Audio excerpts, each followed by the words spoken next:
ഓം ശ്രീ ഗുരുഭ്യോ നമ. യൂറോപ്പിൽ നിന്നെത്തിയ ഒരു ഭക്തത. അവർ ചിട്ടയോടെ സാധനയിലും സേവയിലും മുഴുകി. പക്ഷെ ഒരു ഭയം അവരെ സദാ അലട്ടിയിരുന്നു. അമ്മയോടൊപ്പം ആശ്രമത്തിൽ കഴിയണമെന്നാണ് അവരുടെ ആഗ്രഹം.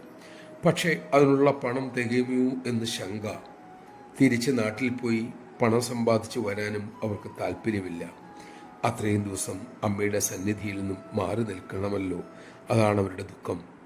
അമ്മയുടെ സന്നിധിയിൽ കഴിയാനുള്ള അനുഗ്രഹത്തിനായി അവർ ആശങ്കകളോടെ പ്രാർത്ഥന തുടർന്നു. ഒരു ദിവസം അമ്മ അവരെ വിളിപ്പിച്ചു.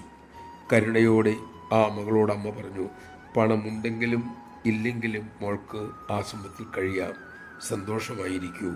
നമഃശിവായ. നമ്മുടെ അന്തരംഗത്തിലെ ദുഃഖവും സംസാരവും അമ്മയ്ക്കറിയാം.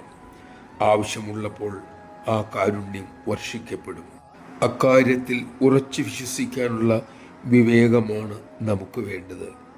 അതിനായി അമ്മയോട് തന്നെ പ്രാർത്ഥിക്കാം.